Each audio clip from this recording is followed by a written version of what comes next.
Good afternoon, everyone, and welcome to the second annual Virginia Funders Network legislative briefing on the pre-General Assembly.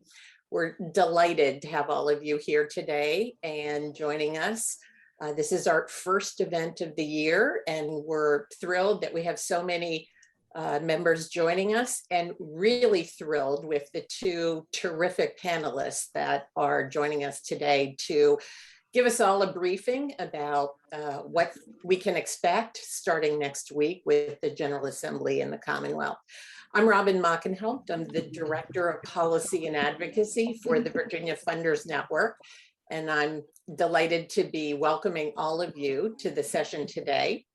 I am going to start by turning this over to Katie Moore, the CEO of Virginia Funders Network, and ask her to just also share her welcome and a few thoughts about Virginia Funders Network. Katie? Thanks, Robin, and hi, everyone. Happy New Year. Welcome to the Virginia Funders Network's first event of 2022. Just a second. Let me get back to everybody. I wanted to see everybody's faces as I was chatting with you. In our inaugural year, VFN built a really solid foundation for our brand new organization. We established the governance, communications, and operational systems will need to be a strong organization for years to come. We also started to build a connected and collaborative philanthropic community to benefit the Commonwealth. Our membership has grown to nearly 110 funders, and my team and I have loved getting to know you over the last year as we have hosted over 160 one-on-one meetings with you and nearly 20 learning and networking events for you to learn from experts and from each other. And finally, last year, we worked together to leverage the power of our new network. We drew on the knowledge of our membership and the connections that you guys have. We were able to host multiple learning sessions on emerging topics, and we produced 2 publications last year. The first was to help you understand and leverage the American Rescue Act's $7 billion investment in Virginia. And the second publication was really to help philanthropy understand the power and the potential of policy and advocacy. This year, as VFN enters our sophomore year, our team looks forward to deepening our engagement and relationship with you. We're going to lean into our newly approved vision and mission, and we're going to focus on community building for some longer term impact. As you'll see in my CEO message in the newsletter that's coming out next week, we're going to focus on 3 primary areas next year or this year. We're going to build a vision for the future. So starting in January, we are launching a strategic planning process. It's going to be chaired by Jill Coleman. We're really excited about that. We're also going to continue fostering our really vibrant network through more, hopefully, pandemic allowing, more in-person gatherings, including some regional funder lunches, and also our first ever in-person conference, which will be May 3rd and 4th in Williamsburg. Save the date for that. And we're also going to continue leveraging the network that we have pulled together. Just as we're doing in today's session, we're going to continue to monitor and share state and federal legislative activity that could affect the Commonwealth and the issue areas that philanthropy cares about. We're going to work to highlight and share emerging topics and trends from the field of philanthropy and across the membership. And we're going to work to foster relationships with national funders and leaders from other sectors and more opportunities to partner. 2022 is going to be a really exciting year as our new organization continues to grow and forge our path. I look forward to your ideas and working together as we continue to build this network. And I'm also looking forward to today's session and hearing what a new administration and a long legislative session will mean for Virginia this year and for the next couple of years. Thanks to Robin for all of her work, for pulling this session together, and to our speakers for lending us their expertise. I'm looking forward to it. Great. Katie, thanks so much. We're delighted to welcome all of you to this session today. January 6th is an interesting day to hold this, but perhaps an auspicious day. I'm taking this as a really important day to hold a conversation about constructive ways to be part of the legislative process and to uphold our democracy. So we're delighted to have this briefing today on what to expect in the 2022 legislative session in the General Assembly. And as I said, we're delighted to have two outstanding speakers with us today. They're going to be talking about first the implications of the fall elections on the General Assembly agenda for beginning next week, and then discuss priorities and in health and housing and education and economic security. And as part of that, we'll also hear an update on redistricting. So that is what we have lined up until 3 o'clock today. I am going to introduce our two speakers. They're going to talk for about 20 minutes each. And then there will be plenty of time for questions and answers. So please be thinking about the questions that you have or comments that you'd like to make and have conversation about, and put those in the chat function at the bottom of the Zoom screen. We look forward to a really robust conversation ahead. So let me start with the two speakers, and I'm going to introduce them in the order that they're going to be speaking. The first is David Poole, who is the Executive Director of the Virginia Public Access Project, or VPAP. David founded VPAP in 1997, and I did the math last night and realized this is the 25th anniversary. So congratulations, David, on 25 years of a terrific organization in the Commonwealth. David is a Florida native and a graduate of UNC Chapel Hill, and he's a former newspaper reporter. He worked from 1983 to 1997 and covered the Capitol as a correspondent for the Roanoke Times and the Virginian Pilot. Interestingly, David commutes to work 3 miles by bicycle every day. Maybe not today with the snow or this week with the snow, but he commutes to work when he's in the office.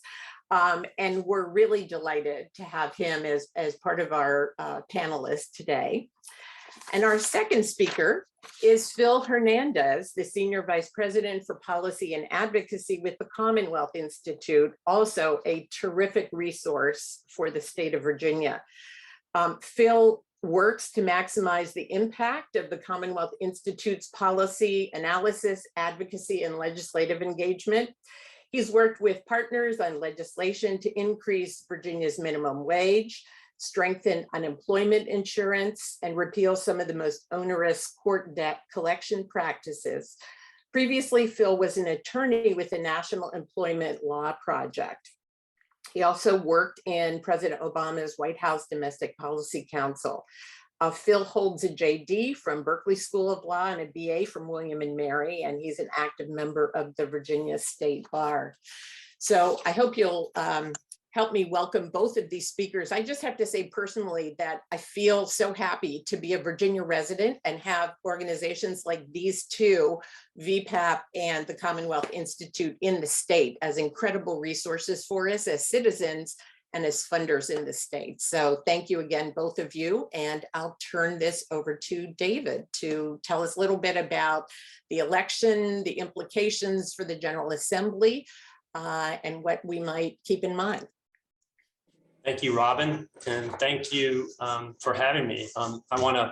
It's great to have such a great turnout. I want to say hello to one of my board members, Debbie Oswald, from Virginia Healthcare Foundation. Hey, Debbie, glad to have you here. And if I want to talk to you first a little bit about Virginia Public Access Project. We're a unique organization. We don't lobby. We don't take sides on issues. We have our board is half Republican and half Democrat.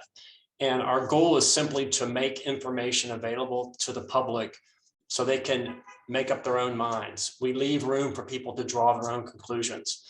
So we provide fact-based information, and we compile newspaper articles to keep people informed. So that's what we do at VPAP. And I feel like I'm not going to talk a lot about, as Robin said, I'm not going to talk a lot about the upcoming session, but I want to lay some groundwork for you on the election results, because that has had profound implications on this session. And the election results is no secret here. The spoiler alert, we all know what happened in the election, but what I hope to do is share some images from our site that might give you some insights into how the election unfolded, and maybe perhaps help you navigate the new landscape of the General Assembly, where and you're going to have a Republican in an executive mansion. That the House is now controlled by Republicans, and Democrats have still have a slim 21-19 majority in the Senate, but they've lost their tiebreaker vote. So it's going to be a very different year, and I hope this helps. And I'll be glad to answer questions toward the end. So let me share my screen here and show some slides. So first of all, the first slide is money. There was a record-setting year this year. You can see almost twice as much money was raised this year, and that it was a really contest to see who was going to be able to raise more money. Terry McAuliffe with his amazing nationwide Rolodex, and Glenn Youngkin with his business contacts. And when it turned out to be his own deep pockets, he loaned $20 million to his campaign, as you can see here in this slide. So it was an incredible year in terms of money spent. We always say, there's never a recession in money in politics, but you rarely see a year this year that the jump is so great. And these other numbers in past years are adjusted for inflation. So this is a really major leap. Now, what happened in the election was really driven by turnout, and turnout was elevated across the state. And what this graphic shows, you see this dotted line that kind of goes up from the bottom left to the top right. That was what the turnout was last year. So if a locality is above that line, it means their turnout was higher than it was in 2017, the last governor's race. It was below, it was lower. Nearly everybody was above, but you can see this layer at the very top, all these Republican localities, many of them rural, were well elevated above what they had been 4 years ago. And you can see the areas that are below the charts. You think of Democratic strongholds in Virginia, Charlottesville, Portsmouth, Richmond, Norfolk are just barely, kind of no real change in turnout, and Petersburg. So it was a low African-American turnout, very high rural turnout. So what does that mean in terms of the Republican vote?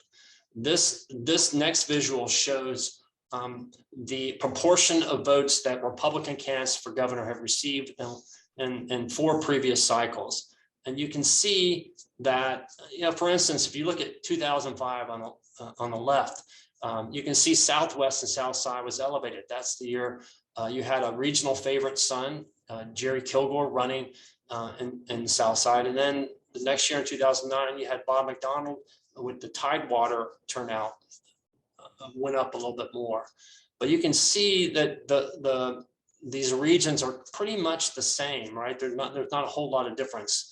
But what happened in 2021 is the rural turnout bumped Northern Virginia, which has always been, the top in everything, even among Republicans. You think of Northern Virginia as increasingly Democratic, but the region is so big that the Republicans always had the biggest share of their votes. Well, Northern Virginia was dethroned by rural Virginia this election. Again, the margins aren't a whole lot, a big difference, say, between South Side and Southwest and Northern Virginia, but it's very symbolic about where Glenn Youngkin drew his support. Now, as turnout was changing, the partisan lean of localities would change. It was we've been hearing about during the era of Trump, a blue wave across Virginia. Well, this was certainly a big red wave. These localities are sized according to the number of votes, and the deepness of the red means how more Republican they shifted. And you can see, you have to look at this really closely to find one locality, Little Emporia down by the North Carolina line, actually moved more Democratic compared to 2017 when Northam won. So that was, between turnout and the partisanship, that led to this victory. The next, this is a map of what Virginia would look like if every locality were sized according to its share of the registered voters. So you can see, if you look closely, Fairfax County basically comes all the way to where Stanton is. This map is kind of set up, if you look in the northern neck, Prince William is kind of shot over there. But it was a way to make the map look like the map, the outline of the state of Virginia. And you notice one thing in this map, like the urban crescent, everything in the rightward half of this map, practically all of it is blue. There's a few exceptions of, Stafford and Spotsylvania around Fredericksburg, and then the northern neck and the middle peninsula. But this was what the map looked like in 2017. This year, it was quite different. If you think about the right half of this map, it's now, there's a lot more red there. You had Virginia Beach, Chesapeake, and Chesterfield County all go from blue to red. And so in areas like Loudoun, if you remember on the last, I'll go back, Prince William was dark blue, now it becomes light blue. Henrico was dark blue, now it's light blue. So that's that red wave that was crashing across the state. The next slide tries to look at this trend over the last 3 elections, right? So this would have been 2013 was Terry McAuliffe's election following Obama's second term, and then Northam in 17 and Youngkin in 2021. And so this kind of shows the relative positions of each.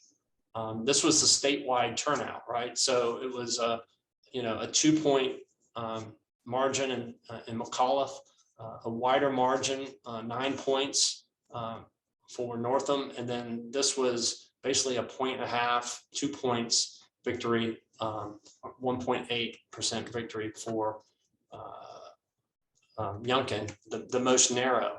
So what did this look like? What did this look like in different parts of the state? So if we looked at rural, predominantly white areas, you can see from 2013, after Trump in the 2017, these are the areas that didn't have a blue wave. They continued to have a red wave, and the red wave even continued beyond that. This widening gap in the rural areas is something that the Democrats have got to try to figure out, and the Republicans clearly are exploiting to their favor. Here is Northern Virginia, and you can see kind of the trends there, that they kind of became a little bit more Democratic in 2017 and then kind of inched back in 2021. And then these are the suburban areas that kind of, some of them flipped, right? Chesapeake flipped, Chesterfield flipped, Henrico stayed Democratic, and Virginia Beach flipped. So that's kind of gives you an idea of the statewide look. Now, the House of Delegates, the Democrats had a 5-seat majority going into the election, and they one by one they peeled off these seats. Trying to get these straight in my. Hold on a second.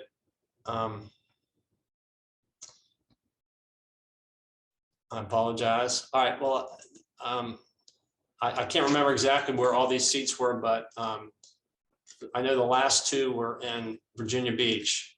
So by the end of the night, the Republicans have gone from down 5 to up 2. And there's 1 seat now that's open. There's a special election next Tuesday. Jay Jones unexpectedly resigned before taking office, and would have been his 3rd term. And there's a special election being held there. It's the 3rd most Democratic House district in the state. It's still, the election is being held in the old districts.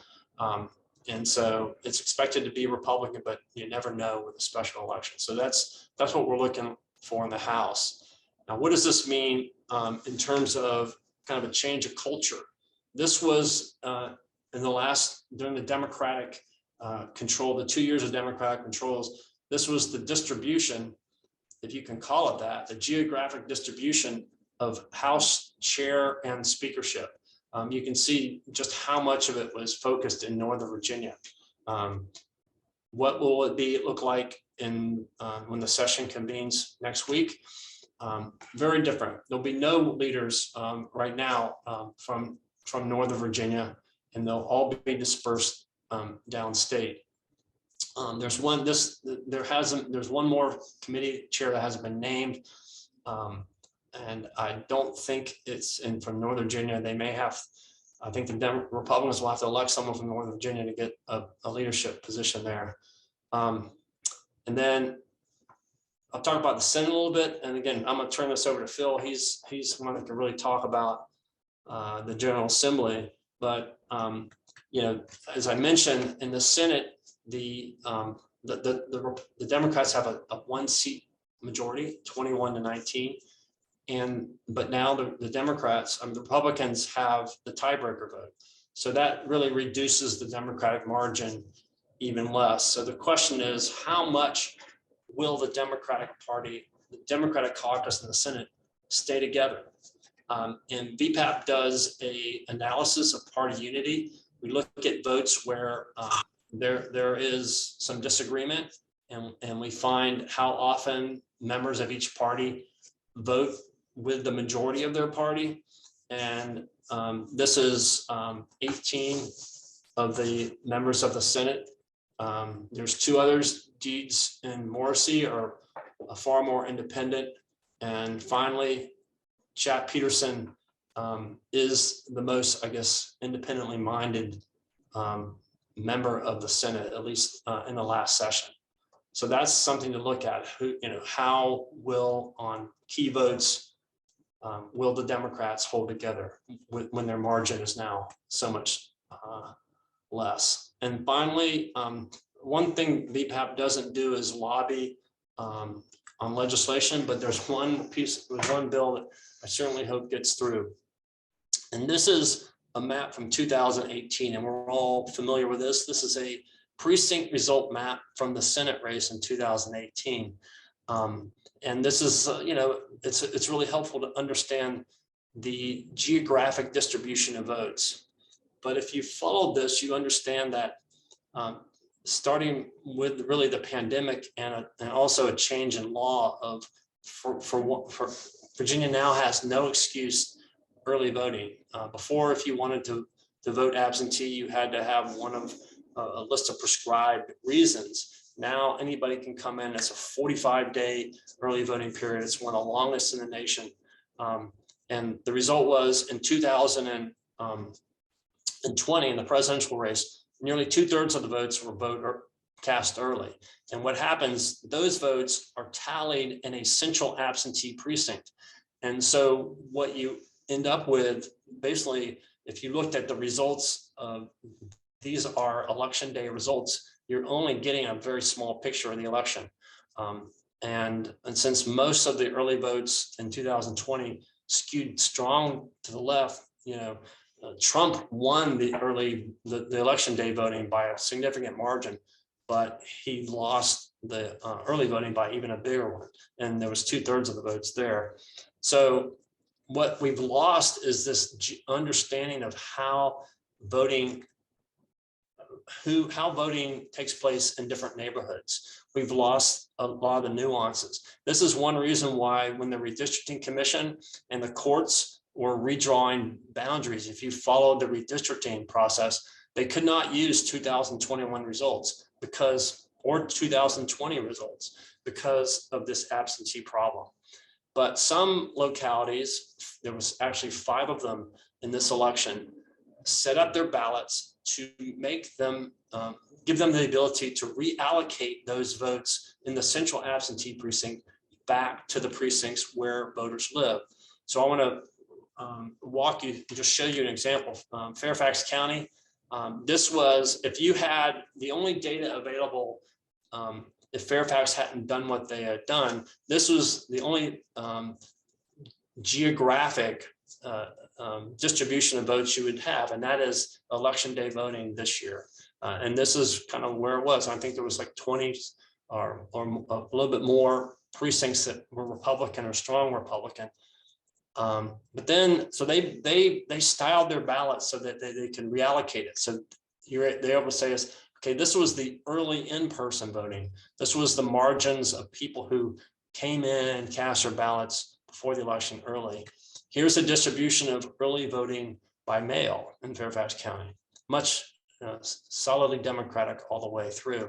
And finally, here is the complete precinct results, where you had 5 precincts carried by Youngkin, as opposed to what more than 20 you saw in the early slide. So this is, and this is way off your radar. I'm just going to make you aware of it, but it's an important thing that localities are able to provide a complete geographic understanding of where the votes are distributed.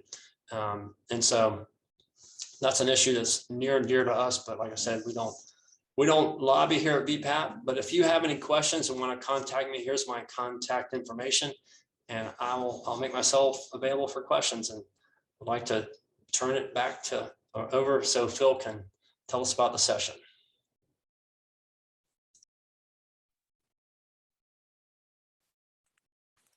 Fantastic.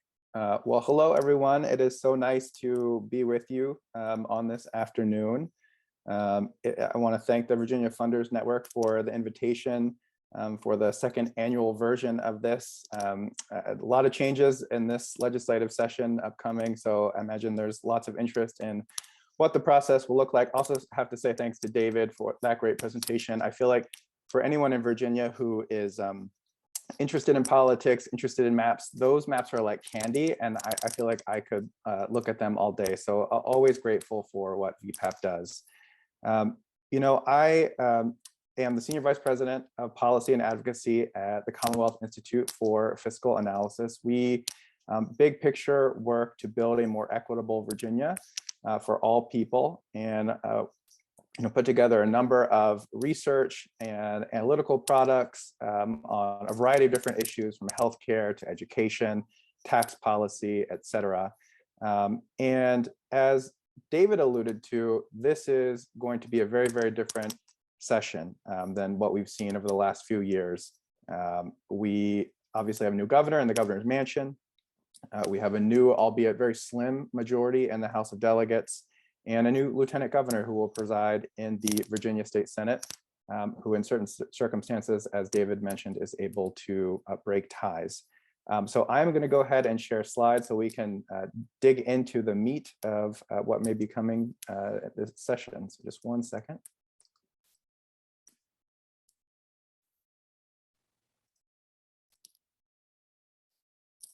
Okay, can everyone see that? Fantastic. So I want to begin with some of the overarching themes that I think that we are likely to see as prominent in the upcoming session. I think first, for organizations like ours, like TCI, that advocate for racial, economic, social justice, we recognize that it's going to be very important to defend the recent progress that Virginia has made over the last few years. Got to hold the line on some issues. You know, particularly in the Senate, we need folks to make sure that they're sticking up for the gains of the last few years. But I think that the other point too for us is that even as elections may come and go, it is so important to continue to support bold ideas that will make a difference for communities that we care about all across the Commonwealth. And for us, that means staying true to our mission and our values. It means supporting proactive solutions, even if they may not necessarily advance in this legislative session. And I guess the last point I want to talk about near the end is just a few thoughts about how the legislature will conduct its business at a time when the Omicron variant is spiking, and we continue to live with this pandemic. So I think a first good place to start is with Governor Northam's proposed budget, because it's often said that the budget is a reflection of our values. And because this is Governor Northam's final proposed budget of his term, I think it also says something about how he sees Virginia as faring in this moment as he prepares to leave office and hand over the reins to Glenn Youngkin. And overall, I think the message that Governor Northam is sending is that in many ways, Virginia has weathered the pandemic in a way that's better than it was expected. And that as a consequence of that, there are more resources on hand than one might have anticipated even a short while ago. So if you take a look at his proposed budget, he advocates for using many of these resources for one-time purposes. So he's talked about the one-time income tax rebates. If you look at the budget, it's about $250 for individual, $500 per couple. He's talked about making increases to Virginia's reserve fund and some other items like that. But what we have been paying very close attention to are also the significant investments that are proposed in the areas of healthcare, in public education, and also some of the tax policy ideas that are in this proposed budget, partly because we are anticipating that this may be the high watermark in some respects for the immediate future. I also want to say next week, we will be putting out sort of a product that we do every year, the budget side by side, that over time, compares the proposed budget from the governor and then what happens in committees and ultimately the final budget. So it'll be the first iteration of that comes out next week. And I can share that with the Virginia's Funders Network to share it out more broadly, because we'll have detailed numbers on healthcare and pretty much every issue under the sun. And I think that might be a helpful resource for more detailed questions. But in the meantime, let's take a closer look at education, because I suspect that is going to be a critical issue of debate throughout the entirety of the session. And we will find out if the incoming administration, with this new makeup of the General Assembly, can actually translate much of what the Youngkin administration talked about on the campaign trail in terms of education as a priority into policy outcomes. And you may see some agreement on issues like increasing teacher pay. And this is an issue that has come up, support, I think, from both parties. And just by way of background, the average teacher pay in Virginia was more than 10% below the national average in 2020, despite Virginia being a top 10 state for median household income. So we have a ways to go. We also hope to see the General Assembly prioritize critical programs like the at-risk add-on fund. That is especially important for students who come from low-income families, and the governor's budget proposes some significant new investment in that area, which is really important for educational equity. I know many of the folks on this call are also interested in early childhood education. The budget does call for some good investments in pre-K, for example, expanding access to the Virginia Preschool Initiative for 3-year-olds, and also increases some instructional positions for English learner students. In other words, students for whom English is not their first language. So there were some good things on that front. I think the point of disagreement, and there are probably going to be more than one in the education space, but one to lift up is just any policy ideas that would shift away resources from K-12 public schools in the Commonwealth. You can think about things like school vouchers, for example. And I think that's partly because even before the pandemic, there's pretty broad recognition that Virginia's funding for education was not meeting the needs. And we were not, for example, fully funding the standards of quality, which are designed as being the minimum funding to provide students with an adequate education. So I think those will be some of the fault lines. I also wanted to give a plug to the Fund Our Schools Coalition, of which TCI is a part. You can visit their website, learn more about their key priorities for the 2022 session. It also has more resources on a variety of education issues that may come up in the coming session.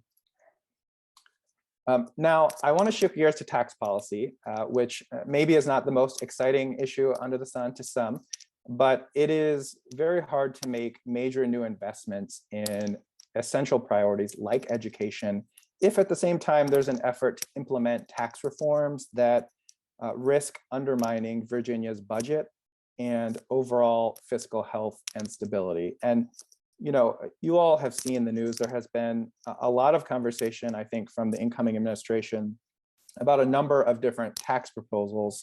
One of them is increasing the state standard deduction, eliminating the state and local sales tax on groceries.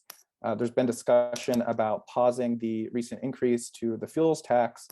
And we do not have all the details on the particulars of the platform, but from what we have been able to discern, the incoming administration's ideas have a minimum price tag somewhere in the ballpark of $3 billion, and which is a lot of money. And I raise that because there has been much less conversation about how those ideas would be paid for. And without replacing those revenues, it raises the possibility of substantial budget cuts in the coming years. So that is why these details matter, translating the rhetoric of a campaign to the pros of governance. And I will say, if you want to dig more into these numbers, there's a really wonderful blog post on our website, TCI's website, that digs into these numbers, talks about some what we view as more effective proposals to get relief to folks who need it. These are things like improving the earned income tax credit in Virginia, and also, as some other states have done across the country, implementing a state level child tax credit. And as you may recall, at the federal level, with the new year, the federal version had just expired. So I mentioned up front that there is going to be a fair amount of defensive work, and something that TCI worked quite a bit on during the 2020 session, along with a whole lot of partners, was the minimum wage law. And as written, when that law was enacted and signed into law by Governor Northam, put us on a path to $15 by 2026. The one caveat being that if the General Assembly and the governor wanted to get the full way there, they had to take action again after what's been called the pause year in January 2023. And that was to allow time for a study to look at the impact on businesses and workers, to look at the feasibility of a regional minimum wage. So there was time to sort of do that study, absorb its results, and continue the path if they so choose. I think that's, at least with the current makeup, probably unlikely. And so the best case scenario under that existing law might be that we, get to January 1st, 2023, minimum wage jumps to $12. And then without additional action, then the increases follow inflation. And so we have a model here of, assuming 3% inflation, this is what would happen in 25 and 26. It is better than flatlining, but obviously not as good as getting all the way to 15 by 2026. I think the worst case scenario, which we do have some consternation about, is an attempt to weaken this law, chip away at it, to include, again, some of the exemptions that were taken out as part of the 2020 push. Many of those exemptions were, date back to Jim Crow era laws. So it was really important for them to come out. And I think, part of what we will be making the case about is just that the cost of living, which I think we all have been cognizant of, has been increasing, making the minimum wage increases all the more important. So stay tuned for, to see how this conversation goes in the Assembly. But as I mentioned, it's not all about defense. It's really important for us, I think, as advocates, for everyone who's passionate about whatever issue you're passionate about, to still push for solutions to improvement to Virginia's laws. We're trying to stay really focused on the needs of communities, because just because we had an election does not mean that their needs transformed somehow overnight. And so I have included here just a few of the proactive ideas that we're going to be fighting for in the 2022 session.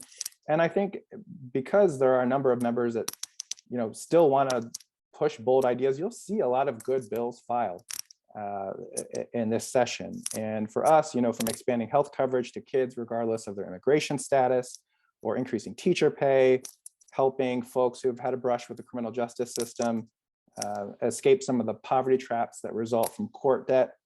We think all these debates are still worth having in 2022, even as we're having to split some of our time on the defensive work. So I'll just wrap it up here. One of the last things I wanted to say, and part of why I think this session will be different, is because many of the precautions and accessibility measures that were put in place over the last 2 years to facilitate a more democratic process, I think are likely to be rolled back or even eliminated. We're working on the assumption at TCI that this session will be fully in person, that virtual testimony will likely, not happen, as I said. Other precautions, you remember seeing photos of the General Assembly floor with those big plexiglass barriers.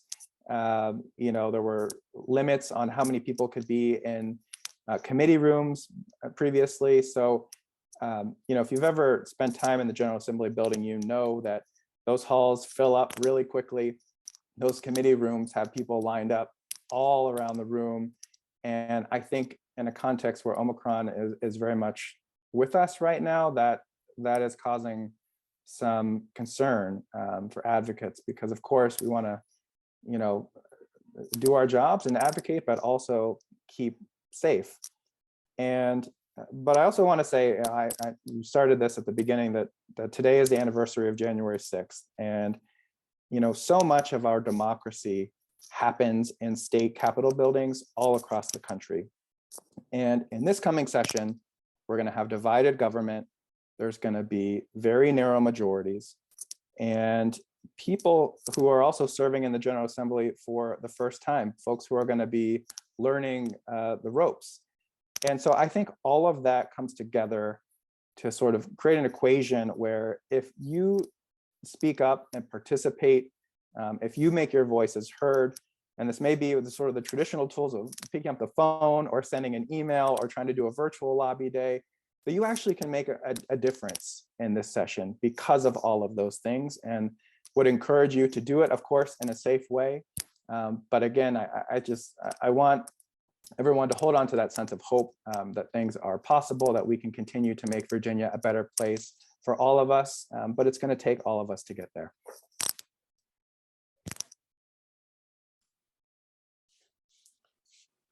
Great. Thank you. Thank you, Phil. Thank you, David. Those were two terrific presentations.